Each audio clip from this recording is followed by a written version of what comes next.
ओम नमः शिवाय। दोस्तों हम सभी जानते हैं कि भाव से बढ़कर कोई पूजा नहीं है। चलिए आज हम आपको एक ऐसी कहानी सुनाने जा रहे हैं जिससे आपको पता चलेगा या आप साक्षात देखेंगे कि भगवान सिर्फ भाव के भूखे हैं, आपकी श्रद्धा के भूखे हैं। चलिए कहानी शुरू करते हैं। एक करोड़पति बहुत अड़चन में था। करोड़ों का घाटा लगा था उसको और सारी जीवन की मेहनत डूबने के करीब ही थी। नौका डगमगा रही थी। कभी मंदिर नहीं गया था वो, कभी प्रार्थना नहीं की थी उसने, फुर्सत ही नहीं मिली थी उसको।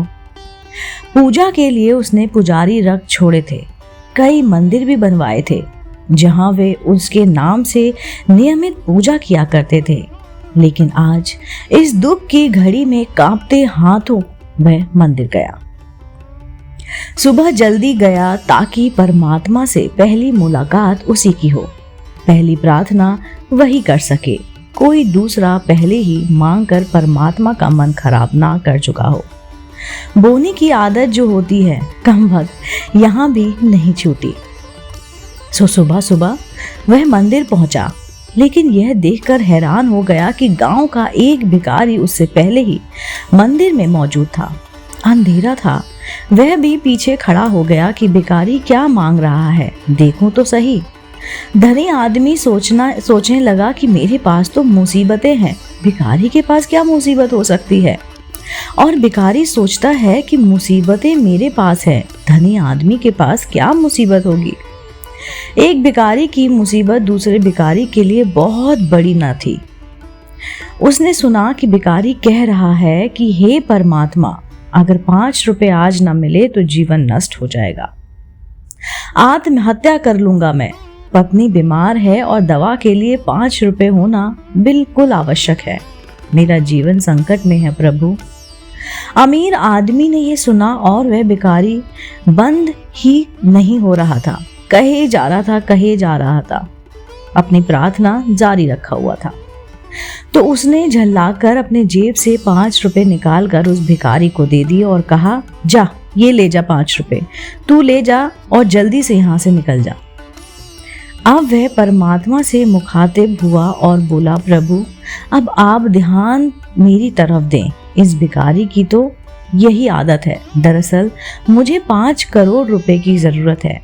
भगवान मुस्कुरा उठे और बोले, एक छोटे भिखारी से तूने मुझे छुटकारा दिला दिया, लेकिन तुझसे छुटकारा पाने के लिए तो मुझको तुमसे भी बड़ा भिखारी ढूंढना पड़ेगा। तुम सब लोग यहाँ कुछ ना कुछ मांगने ही आते हो, कभी मेरी जरूरत का भी ख्याल आया है तुम लोग को? धनी आश्चर्यचकित हुआ और बोला, प्रभु आपको क्या चाहिए? भगवान बोले, प्रेम, मैं भाव का भूखा हूँ, मुझे निस्वार्थ प्रेम व समर्पित भक्त प्रिय हैं। कभी इस भाव से मुझ तक आओ, फिर तुम्हें कुछ मांगने की आवश्यकता नहीं पड़ेगी। ओम नमः शिवाय। दोस्तों, जैसे हमें किसी से उम्मीद होती है, हमें प्यार की उम्मीद होती है, हमें चाहिए कि कोई हमारा ध्यान रखे, कोई हमारा ख्याल रखे, कोई हमसे बिना भाव के और बिना लालच के हमसे प्यार करे, तो भगवान को भी यही चाहिए।